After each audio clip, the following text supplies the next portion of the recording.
Oke, selamat siang teman-teman Ciprolicious. Eh, Selamat berjumpa kembali dengan saya. Jadi pada kesempatan kali ini saya akan menerangkan mengenai standar operating procedure ya, SOP dari alur listing secondary. Jadi untuk teman-teman yang baru bergabung, eh, mungkin belum familiar ya mengenai apa itu yang namanya listing secondary. Oke, jadi alur listing secondary adalah dimulai dengan kita melakukan yang namanya listing property.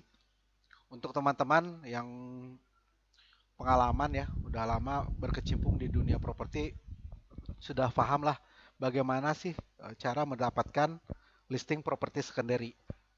Nah, untuk bagian dari listing properti apa secondary ini, teman-teman bisa lakukan banyak cara ya.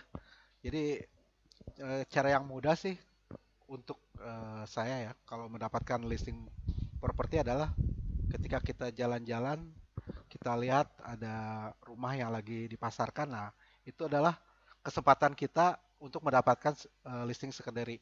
Kalau saya sih langsung eh, ketok rumahnya atau hubungi nomor yang ada di spanduk yang udah ada terpasang di situ. Nah, lakukan pendekatan kepada ownernya, pemilik propertinya. Mohon izin untuk membantu penjualan. Nah, ketika eh, si owner tersebut memberikan izin, nah langsung kita keluarkan yang namanya adalah form dari PJP ya, pemasaran perjanjian jasa pemasaran. Nah, kita keluarkan yang namanya form perjanjian jasa pemasaran. Nah, kini form ini sudah kita siapkan nanti terdiri antara atas 3 rangkap ya. Jadi form rangkap pertama itu untuk pemilik properti, form kedua untuk admin Cipro, dan yang rangkap ketiga itu adalah bagian dari teman-teman ya, teman-teman yang melakukan listing sebagai bukti bahwa itu adalah listing yang dihasilkan oleh teman-teman. Oke, setelah eh, teman-teman mendapatkan listing tersebut, teman-teman wajib melakukan yang namanya proses administrasi. Jadi proses ini adalah mutlak wajib. Jadi sebelum listing tersebut bisa dipublish di webnya Cipro ataupun di media-media sosmed Cipro ataupun di apa iklan-iklan berbayarnya Cipro, teman-teman wajib melakukan proses administrasi dimulai dengan mengisi form listing secondary Cipro rangkap 3 yang sudah tadi saya kenalkan di awal. Jadi ini adalah form PJP ya, perjanjian jasa pemasaran tidak terikat atau open listing. Nah, teman-teman di sini harus mengisi ada form isian. Jadi dimulai dengan yang bertanda tangan di bawah ini, nama, alamat, nomor telepon. Nah, ini adalah yang harus diisi adalah data-data dari pemilik unit ya, pemilik properti. Misalnya lahan, tanah, rumah, ruko, ataupun apartemen. Nah, ini nama nama lengkap, alamat sesuai KTP, nomor telepon atau handphone yang bisa dihubungi. Nah, bertindak sebagai apa? Pemilik atau kuasa pemilik properti. Untuk kuasa pemilik properti wajib mengisi apa? Memberikan surat kuasanya dari pemilik properti yang sebenarnya. Oke. Nah, di sini telah sepakat untuk bekerja sama dengan Cipro melalui nama agent member. Nah, ini nama dari teman-teman ya yang melakukan kerjasama open listing dengan pemilik atau owner dari unit tersebut. Nah, untuk memasarkan, menjual atau menyewakan properti saya melalui perjanjian pemasaran tidak terikat dengan data properti sebagai berikut. Nah, ini diisi nih. Properti tersebut berupa rumah, ruko, apartemen, tanah. pabrik, gudang atau lainnya. Bisa ditulis.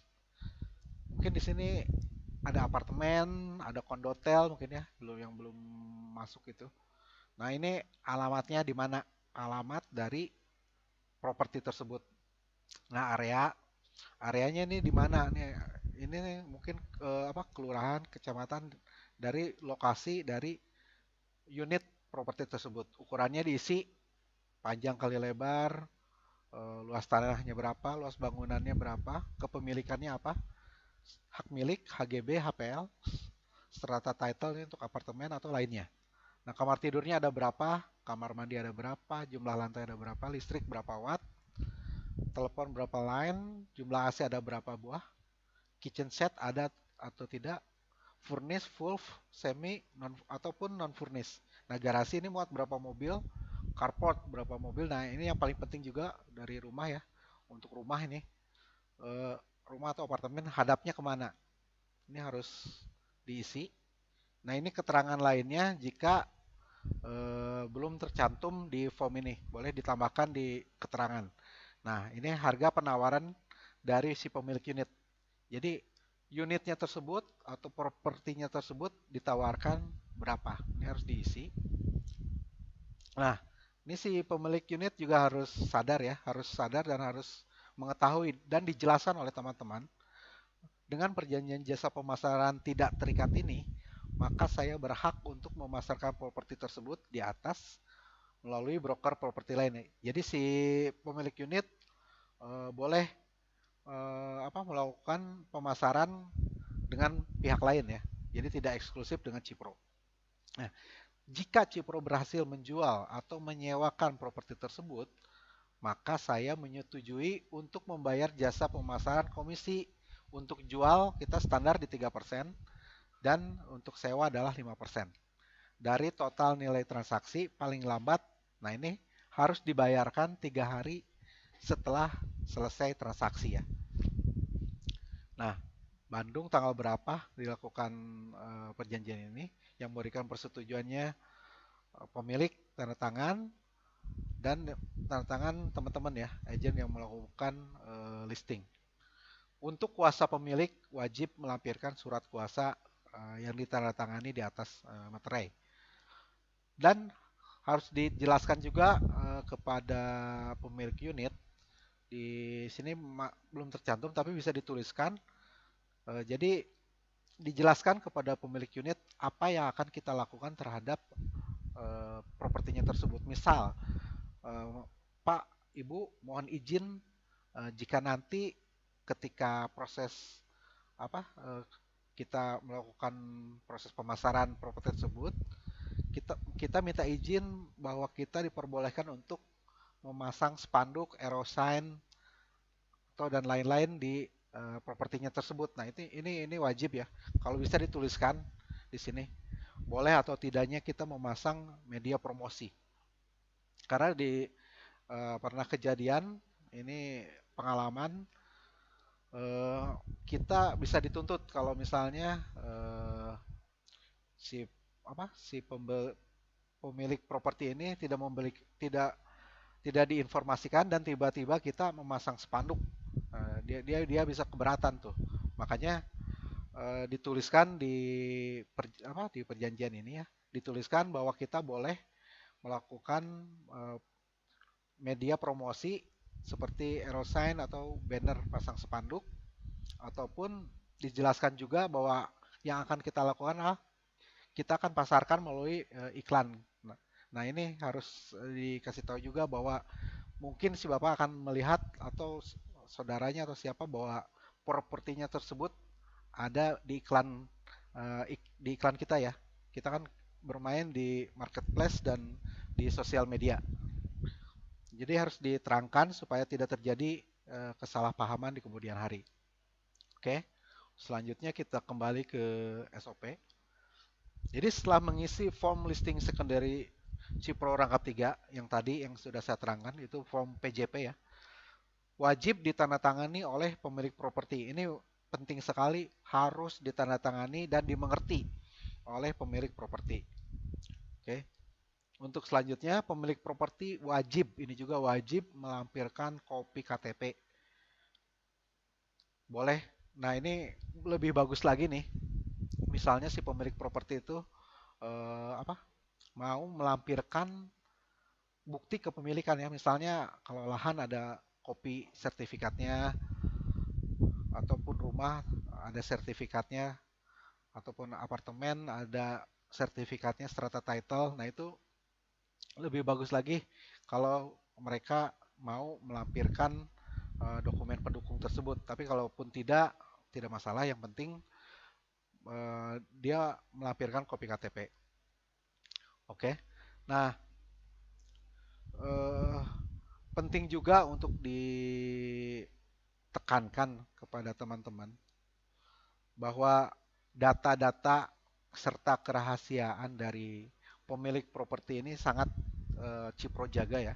Jadi jika ada kekhawatiran dari pemilik properti mengenai data-datanya, data-data pribadinya ataupun kopi-kopi lampiran dari kepemilikan unitnya, tolong dijelaskan kepada pemilik properti, kepada ownernya bahwa Cipro sangat menjaga kerahasiaan data dari pemilik properti.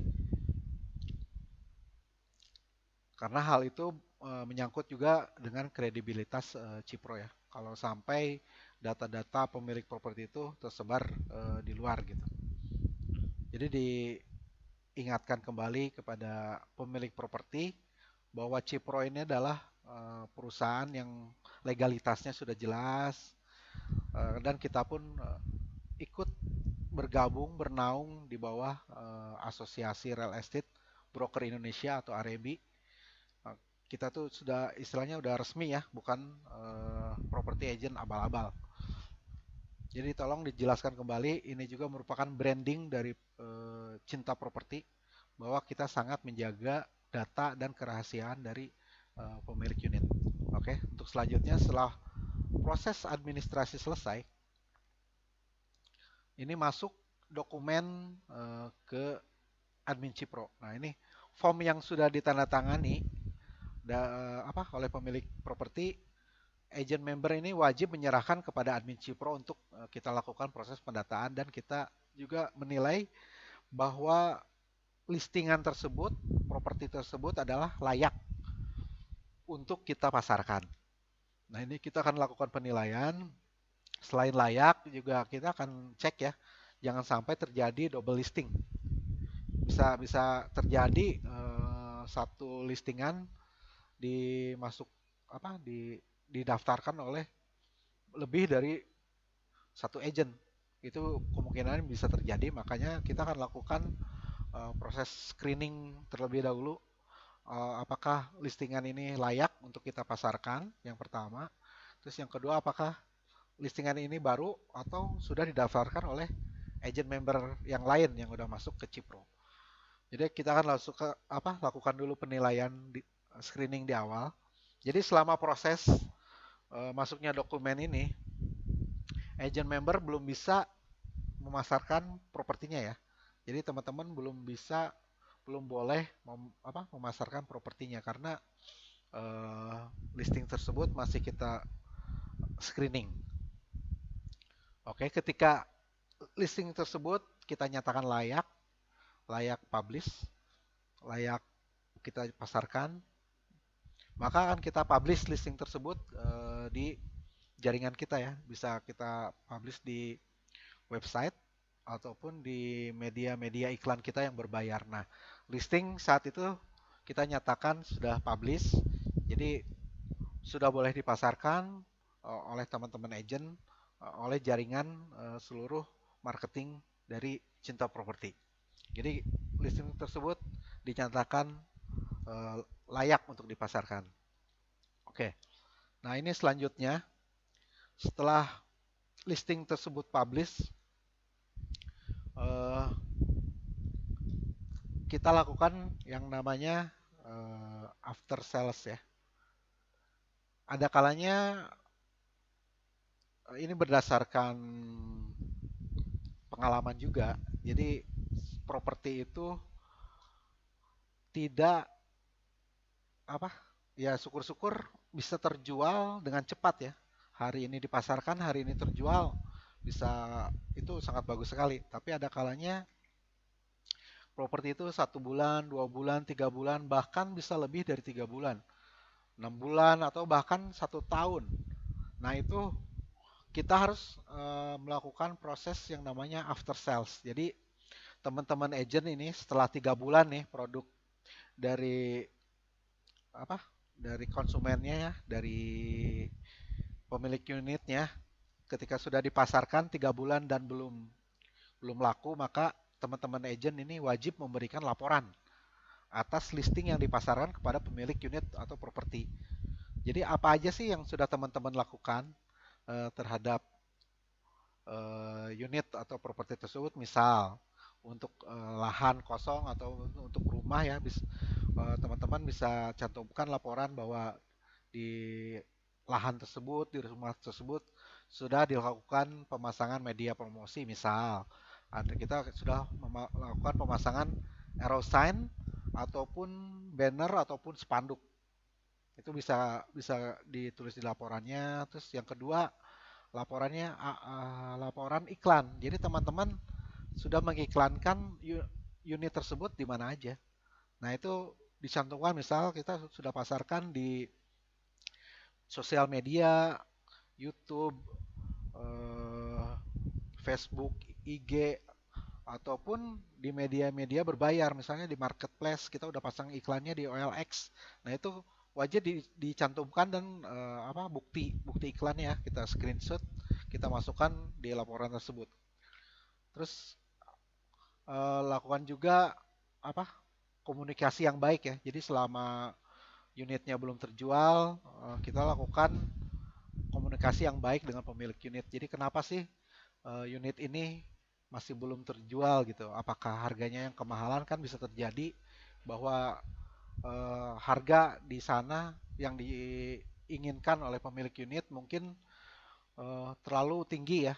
Jadi di atas harga pasaran rata-rata properti yang dijual di area tersebut, ataupun lokasinya mungkin kurang baik, kurang bagus ya. Lokasinya mungkin di situ banjir, ataupun lokasi tusuk sate itu kan menjadi menjadi apa? Menjadi bisa membuat properti tersebut lama lama lakunya gitu. Jadi kita harus memberikan masukan-masukan yang baik kepada pemilik unit. Jadi kita edukasi, kenapa sih propertinya atau unitnya belum laku setelah kita pasarkan lewat dari 3 bulan. Nah itu wajib kita lakukan hubungan yang baik ya. Karena good communication ini kedepannya akan memberi manfaat kepada teman-teman. Karena hal ini berguna di kemudian hari. Jadi pemilik tersebut ketika puas ya dengan pelayanan kita, maka pemilik tersebut pasti akan menitipkan kembali propertinya atau bahkan menjadi buyer untuk produk properti kita yang lain. Itu udah sering kejadian. Jadi lakukan proses after sales dan komunikasi yang baik antar teman-teman dengan pemilik unit. Oke. Oke, selanjutnya kita menuju SOP dari alur komisi secondary. Nah, ini adalah bagian yang paling penting dan ditunggu oleh teman-teman agent ya. Yang paling penting adalah Cipro melakukan pembagian komisi yang di atas rata-rata dari properti agent lain. Mungkin yang sudah pengalaman tahu lah, di properti agent lain pembagiannya rata-rata adalah bagi dua ya, 50-50. Tapi untuk Cipro kita lakukan pembagian 70-30. Jadi 70% untuk agent member, dan 30% adalah untuk kantor Cipro. Jadi alur proses dari closing penjualannya adalah sebagai berikut. Jadi ketika closing penjualan properti secondary, closing penjualan ditandai dengan pembayaran booking fee tanda jadi oleh pembeli kepada pemilik unit properti. Nah, itu dibuktikan dengan adanya kopi atau foto dari bukti transfer dan atau kwitansi. Nah, di sini teman-teman wajib mendapatkan kopi berkas bukti transfer tersebut ya dan kwitansi konsumen. Jika tidak ada rangkap bisa difoto oleh agent member. Nah, untuk selanjutnya agent member wajib melaporkan transaksi akad penjualan atau sewa ini kepada admin support Cipro beserta lampiran foto, berkas, bukti transfer dan kwitansi booking fee ataupun pelunasan. Nah, ketika pembeli atau buyer ini sudah melakukan proses pembayaran kepada uh, penjual unit, nah setelah dilaporkan, nah dari pihak Cipro segera melakukan pembuatan invoice penagihan ya untuk menagih komisi kepada pemilik unit. Nah, sebagai backup berkasnya, bukti kopi transfer itu akan menjadi lampiran. Jadi akan menjadi dasar penagihan dari invoice yang ditagihkan kepada pemilik unit. Oke. Nah, untuk pembagian komisi sendiri kita ada tiga macam ya yang lazim terjadi di listing secondary adalah pembagian komisi dengan jual sendiri ataupun yang kedua kobrok sesama marketing dalam satu kantor ataupun kobrok dengan marketing yang berbeda kantor agent ya. Nah, ini sudah lazim terjual, lazim dilaksanakan, lazim terjadi di property agent. Nah, yang harus saya ingatkan adalah ketika kita bernegosiasi di luar dari tiga hal ini ya.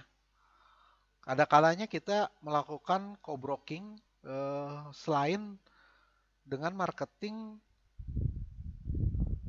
yang yang resmi ya. Kita sudah masuk Arebi, nah diupayakan kita melakukan co-brok dengan agent member lain yang sudah Arebi juga. Nah, ada kalanya kita mungkin ada satu properti yang sangat potensial yang yakin kita bahwa properti tersebut bisa cepat laku tapi dimiliki oleh listingnya oleh broker-broker tradisional. Nah, itu yang harus diingatkan adalah bahwa peraturannya harus menginduk kepada peraturan yang sudah dibuat oleh Arebi ya. Jadi peraturan pembagian komisinya si BT itu harus mengikuti pembagian komisi dari Arebi. Jadi kalau tidak terjadi deal pembagian komisi tersebut, lebih baik kita batalkan saja karena kedepannya akan menjadi masalah. Tapi kalaupun memang harus terjadi ya kerjasama dengan broker tradisional, maka jatuhnya adalah referral. Jadi tidak bisa dilakukan pembagian seperti kita melakukan kerjasama penjualan dengan kantor agent lain. Oke, untuk lebih jelasnya saya lebih baik saya terangkan dalam bentuk ilustrasi ya. Oke, jadi yang tadi saya bicarakan adalah saya lakukan simulasi komisi agent ya. Ini dengan pemisalan objek yang kita jual adalah rumah dengan harga 500 juta. Nah, komisi yang deal dengan pemilik unit adalah 2,5% misal, tapi kita minimal adalah 3% ya. Oke, nah nilai komisi yang didapatkan kotornya adalah 12.500.000. Nah, misal teman-teman agent menjual sendiri, misal di sini agentnya Ayu ya. Kalau teman-teman menjual sendiri, maka teman-teman akan mendapatkan komisi 70% dari 12.500.000. Jadi sekitar 8.750.000. Nah, sisanya yang 30% atau sebesar 3.750.000 itu adalah pembagian untuk kantor Cipro. Nah, itu untuk simulasi komisi agent jika dilakukan penjualan transaksi sendiri ya, tidak melibatkan pihak lain. Oke, nah untuk selanjutnya jika kita melakukan co-broking satu kantor, kita misalnya melakukan kerjasama penjualan dengan teman di satu kantor di Cipro. Misalnya di sini agennya Ayu dengan Trian. Nah, masing-masing agen ini eh, akan mendapat bagian 50%, 6.250.000, dan untuk kemudian dilakukan pembagian 70-30 ya. Jadi teman-teman masing-masing Ayu dan Trian ini akan mendapatkan 70% dari 6.250.000 atau sebesar 4.375.000 untuk komisi masing-masing. Dan untuk komisi agent, nah agent sendiri akan mendapatkan dari masing-masing agent, dari agent member Ayu dan dari agent member Trian adalah sebesar 1.875.000. Nah ini jika dilakukan penjualan unit, jika dilakukan secara kerjasama dengan agent member satu kantor. Nah, jika dilakukan dengan agent member lain di luar kantor Cipro, maka sebenarnya tidak jauh berbeda dengan yang satu kantor. Hanya di sini komisi dibagi dua langsung. Jadi dari 12.500.000 itu dibagi dua. 6.250.000 itu bagian dari property agent yang kita kerjasamakan. Misalnya di sini kita kerjasama dengan Era Bandung ya. Nah, komisi dari 12.500.000 tersebut langsung dibagi dua. Jadi 6.250.000 bagian dari Cipro dan 6.250.000 bagian dari Era Bandung. Nah, kita tidak akan tidak akan menjelaskan bagian yang setengah dari Era Bandung karena itu sudah menjadi milik properti agent tersebut. Nah, dari bagian Cipro ini untuk kemudian dilakukan pembagian 70-30 dengan agent member. Jadi di sini agent membernya Ayu. Nah, dari pembagian hasil co-broking beda kantor ini kan dapatnya 6.250.000. Nah, dari 6.250.000 ini dilakukan pembagian 70-30 seperti yang sudah kita sepakati. Jadi untuk agentnya akan mendapatkan bagian sebesar 4.375.000 dan untuk kantor agent adalah 1.875.000. Jadi di sini sudah clear ya untuk pembagian komisi jual sendiri, co-broking satu kantor ataupun co-broking beda kantor. Nah, untuk co-broking dengan broker-broker tradisional, saya ingatkan kembali yang belum Arebi ya, terutama jika memang kita terpaksa melakukan kerjasama dengan broker-broker tradisional, maka mereka harus mengikuti aturan kita. Jika tidak mau mengikuti aturan Cipro, maka lebih baik kita batalkan saja transaksinya. Ataupun jika memang sayang untuk dilepaskan, maka untuk teman-teman agent harus mengedukasi dari broker tradisional tersebut bahwa maksimal pembagian untuk broker tradisional tidak bisa seperti co-broking beda kantor dalam satu Arebi ya. Jadi kalau beda kantor masih dalam satu naungan Arebi, pembagiannya adalah 50-50, kita langsung bagi dua. Tapi kalau untuk broker tradisional itu maksimal kita bisa memberikan adalah bagian sebesar 30%. Nah, kalau misalnya si broker tradisionalnya tetap kekeh minta dibagi dua, nah itu solusinya adalah kalau dari Cipro menyarankan bagian komisi dari teman agent diberikan kepada broker tradisional tersebut. Itu untuk win-win solutionnya. Jadi jadi kalau komisi dengan 12.500.000, si broker tradisional itu maksimal hanya mendapatkan 3.750.000. Nah, bagian yang 8.750.000 itu adalah bagian dari Cipro untuk kemudian dilakukan pembagian 70-30 antara agent member dengan kantor Cipro. Jadi maksimalnya adalah 30% untuk broker tradisional ya. Jadi kalau misalnya mau di luar itu pembagiannya, maka disarankan untuk win-win solutionnya diberikan dari bagian dari agent member. Oke. Jadi clear ya. Jadi diupayakan untuk co-broking diupayakan lakukan dengan teman satu kantor, itu lebih baik. Dilakukan dengan agent member di luar kantor tapi dalam satu naungan REB. Itu sangat kita sarankan. Karena untuk menjaga hal-hal eh, yang terjadi yang tidak bisa kita antisipasi ya jika kita melakukan kerjasama dengan broker-broker tradisional. Oke, oke. Yang selanjutnya adalah SOP dari alur pemesanan media promosi secondary. Jadi listing-listing secondary yang sudah teman-teman dapatkan khusus untuk yang sangat potensial ya, kita sarankan kita pasang yang namanya media promosi. Adapun media promosi tersebut bisa kita buatkan tanda panah petunjuk ya, arrow sign ataupun kita pasang banner. Dan banner pun terdiri ada tiga ukuran ya, dari kecil, sedang sampai besar. Kalau memang listing tersebut sangat potensial, kita buatkan banner yang paling besar sekalian. Jadi alur dari pemesanan media promosi secondary ini, teman-teman agent melakukan pemesanan banner dan media promosi lainnya kepada admin Cipro. Nah, yang paling penting nih buat teman-teman apa yang teman-teman dapatkan nih yang paling penting nih dari Cipro adalah Cipro dengan apa? Dengan murah hati ya memberikan subsidi sebesar 70%.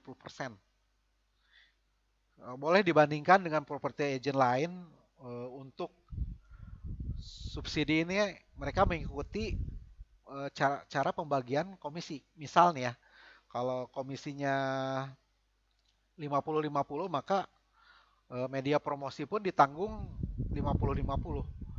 Jika pembagian 70-30 maka 70%-nya ditanggung oleh agent member dan 30%-nya justru oleh property agentnya. Tapi kebalik nih untuk Cipro, untuk teman-teman agent Cipro, Cipro sangat support ya, sangat support untuk media promosi, makanya kita akan subsidi sebesar 70%. Jadi tolong dimanfaatkan.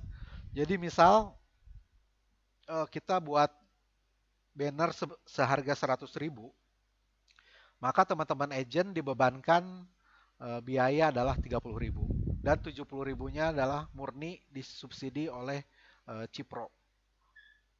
Oke, jadi itu yang harus dimanfaatkan oleh teman-teman. Oke, balik lagi ke alur pemesanan. Setelah teman-teman melakukan pemesanan banner dan media promosi ke admin Cipro, nanti admin kita akan melakukan pemesanan dan pencetakan ke vendor pencetakan. Admin akan melakukan pencatatan pemesanan agent member ke dalam laporan promosi agent member. Nah, dilakukan pencatatan karena untuk teman-teman yang misalnya belum punya uang ya untuk membayar 30% tersebut, maka nanti akan kita lakukan pemotongan penagihan ketika teman-teman agent sudah melakukan closing. Nah, itu sangat membantu sekali ya. Jadi yang 30 ribunya, kalau misalnya harganya 100 ribu, yang 30 ribu itu akan kita potong nanti ketika teman-teman closing penjualan. Oke. Selanjutnya admin Cipro akan melakukan pembayaran ke pencetakan. Nah, agent melakukan pembayaran ke admin. Nah, ini kalau disarankan sih kalau bisa cash ya. Kalau bisa cash ke admin, tapi kalaupun memang tidak memungkinkan, ya kita bisa melakukan pemotongan uang media promosi tersebut nanti ketika teman-teman sudah melakukan closing penjualan. Oke. Nah, yang keenam ini perlu diperhatikan bahwa Cipro ini memang belum sebesar era Bandung gitu ya, sebelum sebesar property agent lain. Jadi kita belum punya tim yang melakukan pemasangan banner ataupun erosan. Jadi untuk pemasangan banner nanti dilakukan oleh masing-masing agent. Oke. Oke. Selain dari form perjanjian jasa pemasaran ya, PJP ini, nanti kita pun ada yang namanya surat tanda terima nih. Untuk teman-teman yang dititipi oleh pemilik unit, misalnya dititipi lampiran surat kopi sertifikat ataupun surat-surat lainnya, mohon selalu memberikan surat tanda terima ya. Jadi pengisiannya sangat mudah sih. Tinggal isi tanggal aja, sudah diterima dari siapa nih? Dari bapak siapa gitu, ditulis sudah diterima dari bapak siapa, ibu siapa, berupa dokumen apa, dituliskan di situ. Nah, nanti eh, tinggal yang menyerahkan tanda tangan, terus jangan lupa nama jelas dan tanggalnya. Nah, yang menerima tentunya teman-teman agent ya. Oke, selain tanda terima juga ada kwitansi. Nah, ini kwitansi ini kalau misalnya pembeli langsung melakukan pembayaran eh, kepada penjual properti ya. Meskipun pembayarannya dilakukan secara transfer mungkin ya, sekarang cek atau lewat giro. Nah, langsung teman-teman buatkan kwitansinya. Nah, ini sudah kita siapkan kwitansi resep ini. Sudah diterima dari siapa, banyaknya uangnya berapa. Untuk pembayaran apa? Misalnya pembayaran unit apartemen The Match Dago misalnya. Unit berapa, lantai berapa. Nah, ini dituliskan. Nanti yang tanda tangan adalah yang menerima uang. Nah, ini bisa menjadi apa? Lampiran ya, lampiran dokumen ketika admin Cipro melakukan proses penagihan kepada pemilik unit. Oke. Nah, untuk yang terakhir kita menuju ke standar operasi ya, prosedur untuk alur pengajuan KPR sendiri. Jadi bukan hanya produk-produk primer ya yang bisa mendapatkan kredit kepemilikan rumah. Jadi KPR pun bisa apa? Bisa dilakukan untuk produk-produk rumah secondary. Nah, untuk alurnya sendiri adalah jadi nomor satu ini agent wajib mengumpulkan data pembeli dan kelengkapan persyaratannya untuk pengajuan KPR. Jadi di sini teman-teman agent mutlak dan wajib ya menjadi tanggung jawab penuh dari agent member untuk mengumpulkan data pembeli dan kelengkapan persyaratan untuk pengajuan KPR. Tolong jangan sampai tercecer data-datanya, jangan sampai tidak lengkap karena itu akan sangat menghambat ketika proses pengajuan KPR. Karena dari pihak bank sendiri kadang untuk dokumen yang tidak lengkap ini mereka hold gitu. Dan kalau kebetulan mereka lupa itu bisa jadi lama gitu mengingatkan bahwa data pembeli tersebut kurang lengkap gitu. Jadi tolong pastikan oleh teman-teman kalau bisa dibuatkan datanya ya, data listnya dicek benar-benar. Jadi jangan sampai ada dokumen-dokumen data pembeli dan kelengkapan persyaratannya yang tercecer ataupun yang kurang. Pastikan data tersebut sudah lengkap ketika akan dilakukan pengajuan KPR. Oke. Yang kedua, ketika data-data pembeli dan kelengkapan persyaratan sudah lengkap, teman-teman agent wajib memberikan semua kopi data tersebut dan kelengkapannya kepada admin untuk diarsipkan. Nah, admin akan selanjutnya melakukan kontak dengan account officer bank terkait proses KPR ya. Jadi, misal dengan Bank BCA ya kita akan melakukan kontak dengan account officer dari bank tersebut. Nanti ketika proses KPR ini analisa berjalan dan dinyatakan layak untuk mendapatkan fasilitas kredit, nanti dari pihak pengajuan KPR, teman-teman agent akan diundang untuk melakukan proses akad kredit. Nah, proses akad kredit ini adalah menjadi tanda bahwa proses penjualan dari unit tersebut sudah selesai. Nah, apa? Admin akan melakukan penagihan kepada bank pemberi KPR jika akad kredit sudah dilaksanakan. Jadi teman-teman segera informasikan kepada admin ketika selesai proses dari akad kredit tersebut. Nah, admin akan melakukan penagihan kepada bank pemberi KPR. Nanti komisi dari bank tersebut akan masuk ke rekening PT Cinta Properti Nusantara untuk selanjutnya dicairkan kepada agen sesuai dengan pembagian 70-30 yang sudah saya jelaskan di awal. Oke, baik. Jadi SOP-nya sudah saya jelaskan semuanya. Semoga teman-teman bisa dimengerti ya oleh teman-teman. Jadi sekedar mengingatkan bahwa Cipro adalah sudah melakukan terobosan yang luar biasa ya. Jadi kita akan melakukan open listing terhadap semua produk-produk primer yang kita anggap sangat potensial untuk kita jual ya, kita pasarkan. Sebagai informasi kita sudah melakukan dalam proses ya, ini dalam proses kerjasama dengan property agent yang besar ya di Bandung, bahkan mungkin di Indonesia ya. Proyek-proyeknya tersebar seluruh Indonesia. Nanti akan kita pilihkan nih produk-produk yang memang layak kita pasarkan. Sebagai bocoran sih, kita ke depannya bisa akan berjualan produk-produk skala besar seperti Summarecon Gede Bage, Podomoro Park, sama Kota Baru Parahyangan. Nah, kita akan bisa ikut ambil bagian menjualkan produk-produk skala besar selain produk-produk lainnya yang akan kita lihat ya kelayakannya apakah ini memiliki potensi yang bagus untuk kita jual. Nah, ini menjadi bahan pertimbangan buat teman-teman juga, menjadi bahan semangat gitu ya, optimisme bahwa Cipro sendiri sudah bergerak dengan ibaratnya kita tuh sudah leluasa sekarang. Selain itu kan selain listing-listing primer yang memang listing-listing premium ya, kita pun tetap melakukan listing-listing kita sendiri yang kita anggap memang ini sangat potensi dan belum digarap oleh properti agent lain.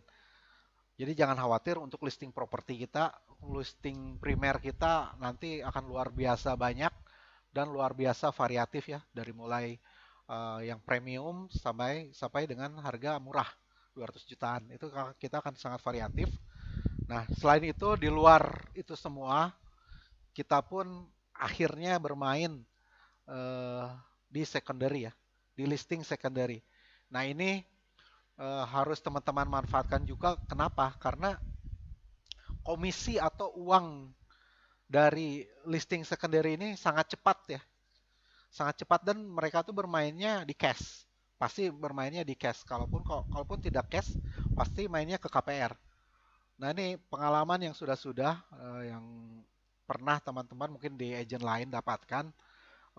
Kenapa sih property agent most of all gitu ya yang ada di Bandung itu mereka bermain di secondary? Karena secondary sekali lagi saya tekankan uang yang didapatkan, komisi yang didapatkan adalah cepat dan dikarenakan pembeli selalu bermain cash. Berbeda dengan listingan-listingan primer karena listingan primer kita pembayaran komisi kita akan sangat bergantung dengan cara bayar konsumen yang mana di listing primer masih dibuka cara bayar cash cash bertahap ke developer bahkan sampai 5 tahun dan KPR ya. Tapi untuk cash atau KPR sebenarnya tidak ada masalah, tapi memang biasanya dari developernya sendiri adalah rata-rata untuk pencairan itu adalah 1 bulan rata-rata, bahkan bisa lebih. Nah, untuk secondary ini kelebihannya adalah uang tersebut bisa kurang dalam 1 minggu sudah cair karena mereka bermain dengan cash. Jadi sekali lagi kepada teman-teman Ciprolisius, yuk kita manfaatkan kesempatan ini. Kita fokuskan teman-teman ya, fokus teman-teman ini yang mau bermain di primer ataupun yang secondary, tolong fokus, kita support. Untuk Cipro sangat support apapun nanti ke depannya. Kalau misalnya perlu pendampingan konsumen, kita akan siap mendampingi. Dan sekali lagi perlu saya apa ingatkan kepada teman-teman. Jadi jangan sampai bergabungnya teman-teman dengan Cipro menjadi suatu kesia-siaan belaka. Jadi jangan sampai teman-teman hanya membuang waktu bergabung dengan Cipro tapi tidak mendapatkan benefit yang diharapkan. Saya juga sebagai apa? Sebagai teman gitu ya, sebagai teman sesama marketing merasa sedih kalau misalnya teman-teman Cipro selama bergabung dengan Cipro tidak mendapatkan benefit yang namanya income gitu ya, komisi dari penjualan. Itu menurut kami juga ikut bertanggung jawab dengan kegagalan teman-teman melakukan penjualan, mendapatkan income dari penjualan tersebut. Jadi tetap semangat, tetap optimis. Insya Allah kita akan maju bersama ya. Listing-listing primer, listing-listing secondary kita akan banyak. Jadi tetap semangat. Terima kasih atas perhatiannya. Terima kasih atas atensinya. Tetap semangat teman-teman. Assalamualaikum warahmatullahi wabarakatuh.